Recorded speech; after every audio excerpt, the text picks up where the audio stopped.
বিজয় দিবসে ওয়েস্ট ইন্ডিজে এলো প্রথম বিজয়।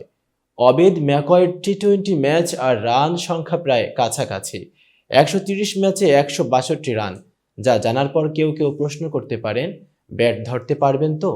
তবুও ওয়েস্ট ইন্ডিজের যখন জয়ের জন্য 3 বলে 9 রান দরকার, তখন শেষ ব্যাটসম্যান হিসেবে ম্যাকয়েকে ব্যাটিংয়ে নামতে দেখে পুরো গ্যালারি যেন নেচে উঠল, হাততালি চিৎকারে আলোড়ন উঠল চারপাশে। মাত্রই আউট হয়ে গ্যালারিতে নিস্তব্ধতা নামিয়ে গেছেন রোভম্যান পাওয়েল। 35 বলে 60 রানের ঝড়ো ইনিংস খেলা পাওয়েলই যখন ম্যাচ শেষ করতে পারেননি, ব্যাটিংয়ে নড়বড় ম্যাকয় আর কি করবেন। তবু আনন্দে উদ্বেলিত সেন্ট ভিনসেন্টের আর্নস ভেল গ্যালারি। মানে শেষাবধি জয়ের আশা জাগিয়ে রাখতে হয় বলে নয়, আর্নস ভেল গ্যালারি নিস্তব্ধতা ভেঙে জেগে ওঠার কারণ ওই ম্যাকয়। ওয়েস্ট ইন্ডিজ নামের এই ক্রিকেট দলটিতে সেন্ট ভিনসেন্ট অ্যান্ড গ্রেনাডার খেলোয়াড় এই একজনই, আর দেশের ছেড়ে দেশের মাটিতে আন্তর্জাতিক ম্যাচ খেলছে আজই প্রথম।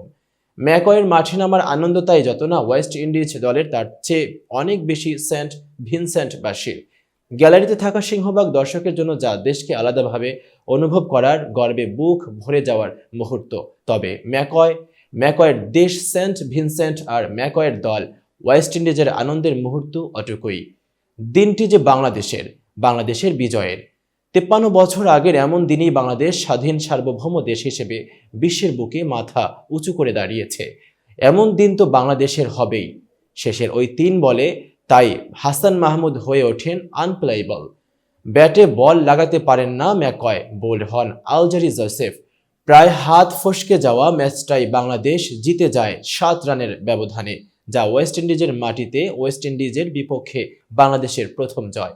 বাংলাদেশে মানুষ যখন লাল সবুজ পতাকায় বিজয় উদযাপন করছে, হাজার মাইল দূর থেকে লাল সবুজের ছাওয়া জার্সি পরেই সে আনন্দে আরেকটি জয় যোগ করলেন মেহেদী হাসানরা। এতক্ষণ বার্তা বৈঠকের সাথে থাকার জন্য ধন্যবাদ। নতুন নতুন তথ্য ও সংবাদ পেতে বার্তা বৈঠকের ইউটিউব চ্যানেল ও ফেসবুক পেজের সাথেই থাকুন।